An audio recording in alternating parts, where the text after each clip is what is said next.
Dude, my coffee is making a weird noise. Listen.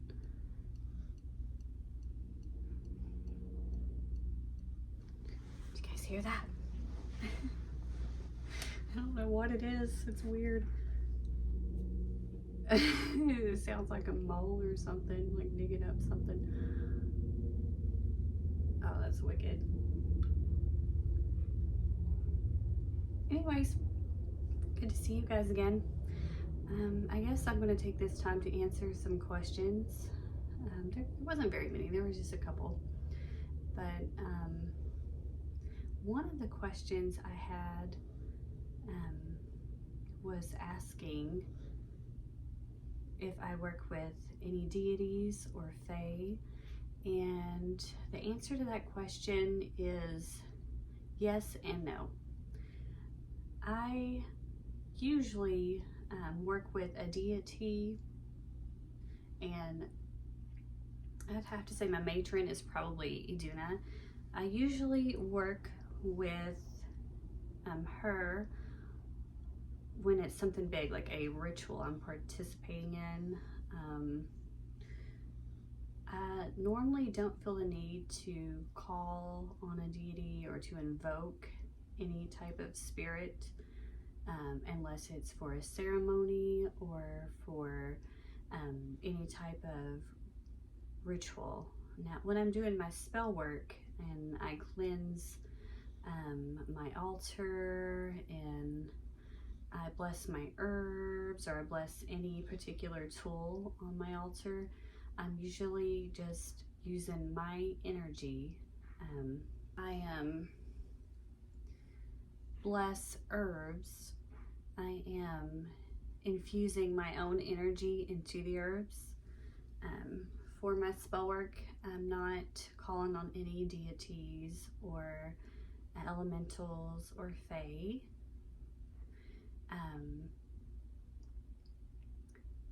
I ask for blessings from the Mother Earth, Gaia.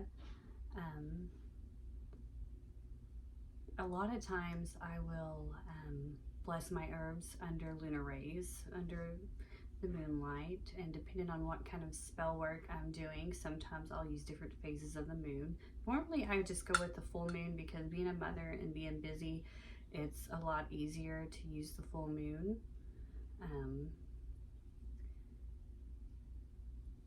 But yeah, I usually say a prayer over the herbs once they are brought in, and when I use them, I also say a second blessing over them before I actually use the herb. So yeah, and I didn't see any other questions looking back on the comments, but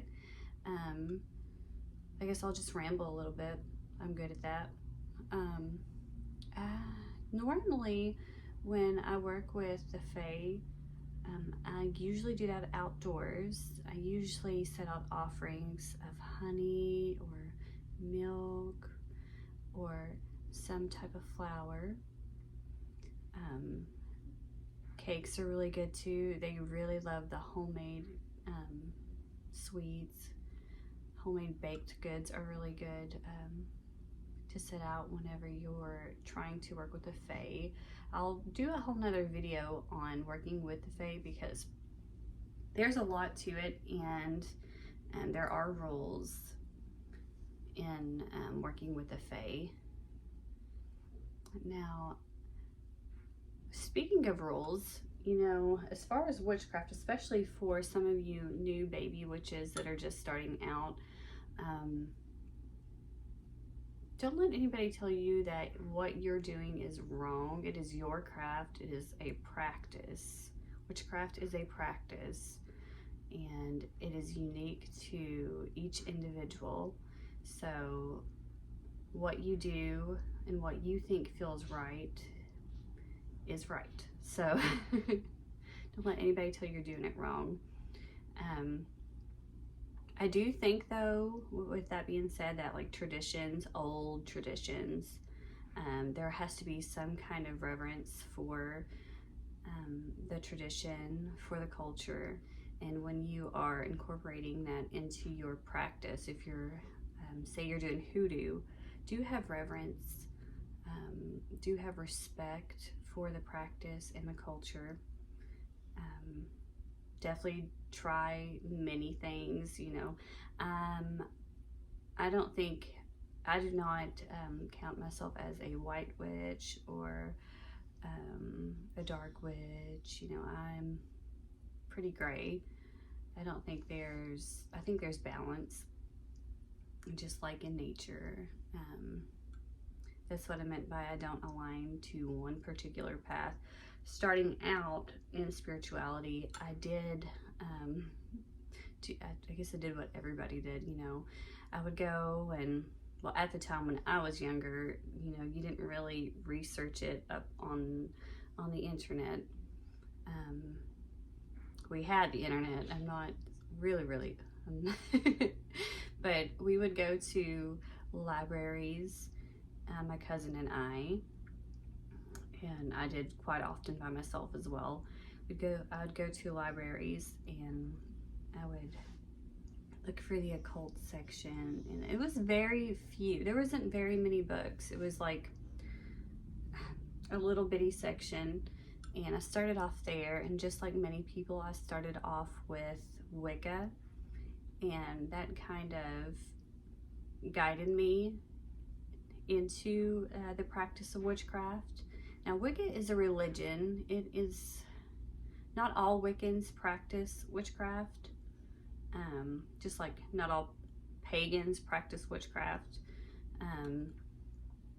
Witchcraft is a practice, and that just kind of gave me a start on how to set up a basic altar, which my altar changed over time quite dramatically. It's not a traditional Wiccan altar anymore. It's my own space, and I've learned over the years, you know, what resonates with me and what doesn't, what works best for me, what doesn't. You know, some people say white candles, for example, are good to use for all purposes, which I do that as well. But I also think black is too, because it's all colors, okay? And I do use that sometimes if I do not have a white candle. So, you know, it is your own practice, and what makes sense to you makes sense to you for a reason. Just like we're drawn to certain things for a reason. So yeah, starting out, Wicca is not a bad place to start. There's a lot of Wiccan books. I've noticed there's a lot more diversity, I guess, diverse in books now, because it's much more popular. I guess it's gotten a lot more trendy. I remember starting out, you know, 15, well, actually, I guess I could say 20 years ago is when I got interested in witchcraft, and, you know, I would do things not really knowing what I was doing, but I thought, you know, because where I'm from is, I guess you could consider it part of the Bible Belt, so there wasn't a lot of people who practiced. There was not really a lot of guidance starting out, so I kind of winged it, didn't know what the heck I was doing. As I got older, you know, I got out of it, and then one day it just sparked right back up, and it's stuck with me, and it's a part of who I am.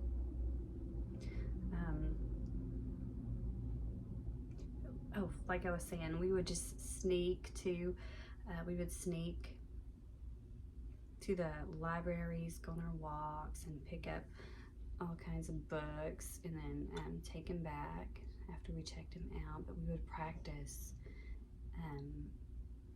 I remember, you know, apart from like setting up the altar, and there was energy workings, and I found that fascinating because I love science, and to me it kind of a little bit tied in together, kind of like alchemy does, but I know, you know, it's different in a sense, but like energy work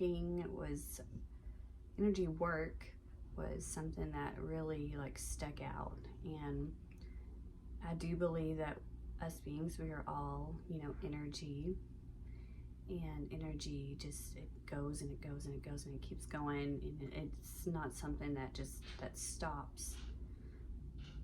I feel like we can use our energy to bring about good things, good deeds, good results in our life. Just as simple as like changing a habit affects your health, like quitting smoking, or cutting out some caffeine helps a little bit.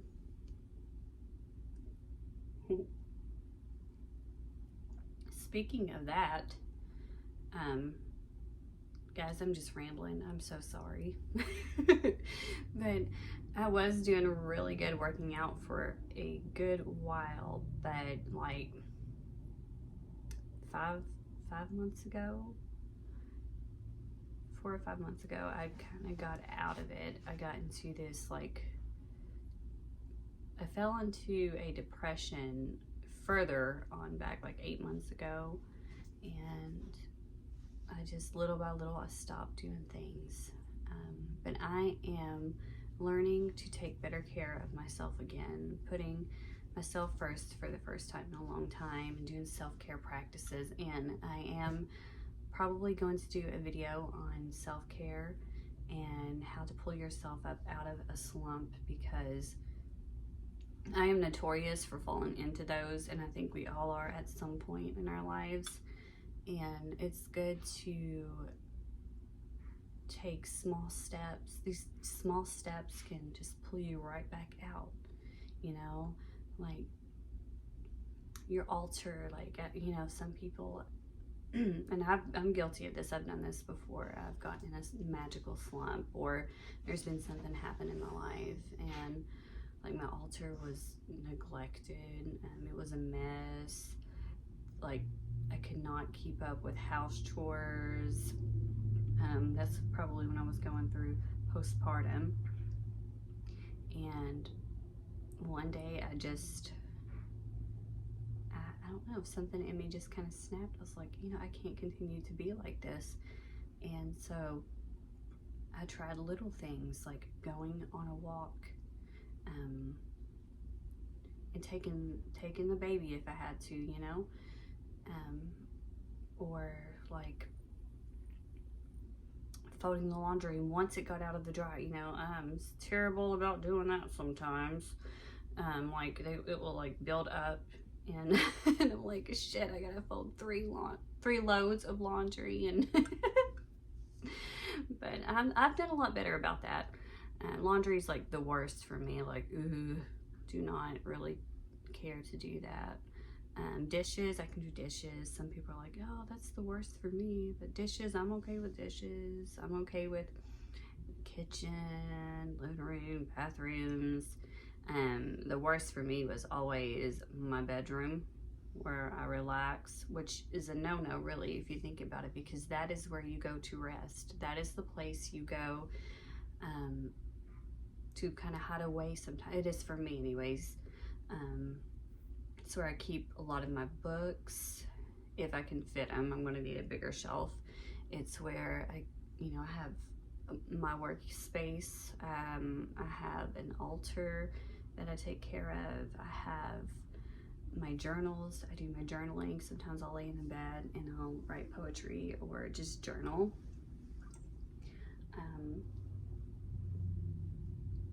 It's supposed to be a kind of like a sacred space, a space for you to unwind and let loose and be comfortable.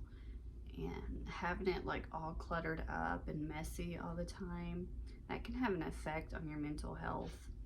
And it has had, an effect on mine a time or two. But I've been doing a lot better about that. And I would love to share some tips on how to get out of slumps, because like I said, I'm notorious for fallen into those once in a while. And I wouldn't say, you know, every couple months. It's not an every couple, there's been times where it's been once a year. There's been times when it's been like 6 times in 1 year. It really depends on, I guess, your situation and how you're dealing with things in your life. I'll probably do a self-care video on that. And also on making candles, because I do make candles. I love to make candles. I love to make some magical tools. You can do a little tour on that. I really am interested in learning more about plant medicine. I really got into botany for a long time, and that kind of fell off for a little while. But I love botany. I love to harvest, collect my own herbs. And I'll have to give you a tour of my herbal cabinet.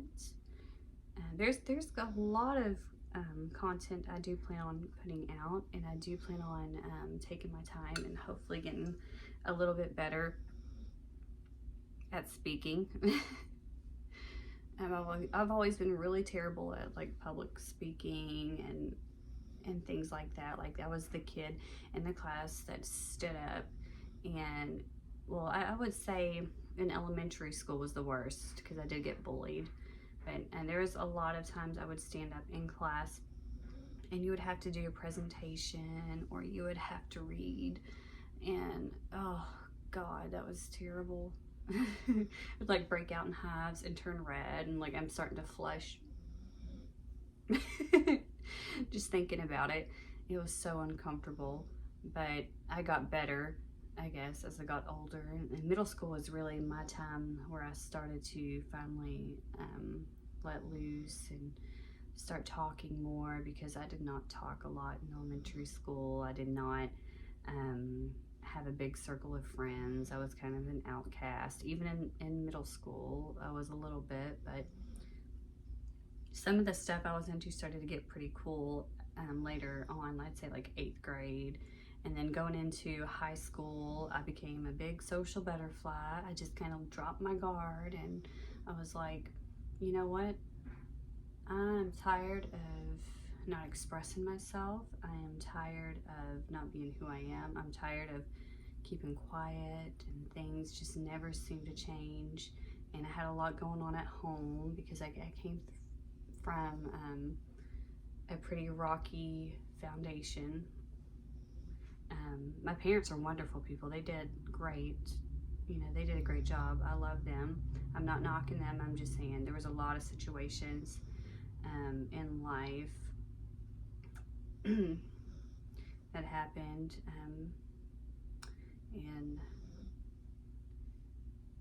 but I have grown, I would say, from some of those situations. Some of those, not necessarily, you know, they did not have to happen, but some of those were also my own experiences that had nothing to do with my upbringing. It was terrible choices, and then, you know, things happen. I kept looking, I was like, what is that behind me? It's a sock. I'll set that there. It's my daughter's sock. I was folding laundry and it looks like something got left behind. I need to fold this blanket next and actually make this bed because it's all like wrinkled up.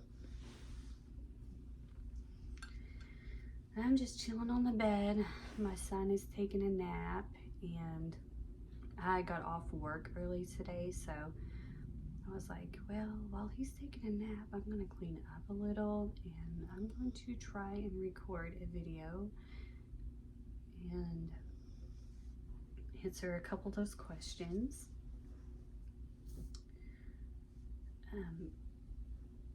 I really do appreciate you guys who have subscribed or watched my videos, and I hope to put out some really good content. I'm new to editing, obviously. I would totally love to get a drone and fly it and have some really cool videos using the drone too. I think that would be awesome. like maybe going on hikes, and or like even if I go on a vacation, if I decide to film a video, that would be really cool. I think that would be pretty awesome. The coffee's starting to get cold.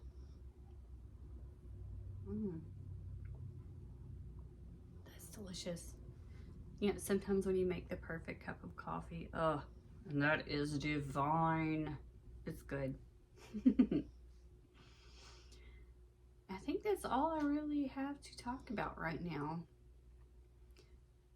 I really appreciate you guys for watching the video, and tune in and we'll have some more fun, and I will keep trying to put out content. And let me know if you guys have any questions about me. I would love to do another video answering questions. Throw some off the wall questions. I don't care. Just throw some questions that you may have, and I'll do my best to try and answer those for you.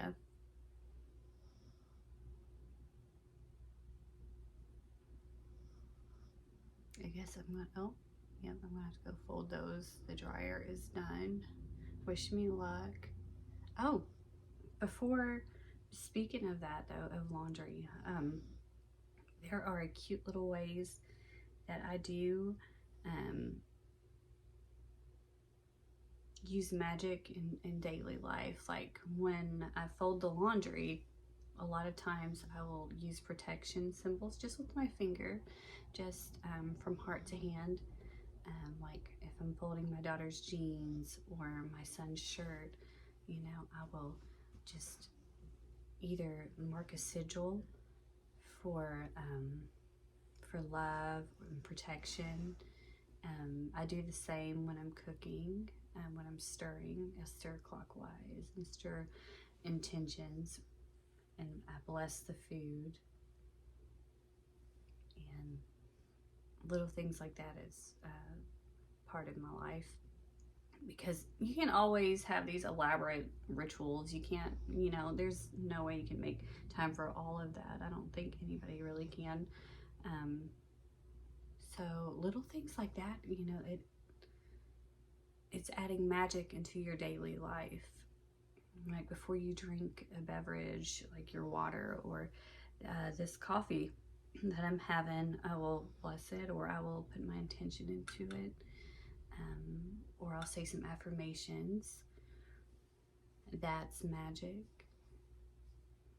There's so many ways we can use magic in our daily lives, and I think that is so cool. Magic makes life a little bit more wonderful. Well, I hope you guys have a wonderful day and many blessings.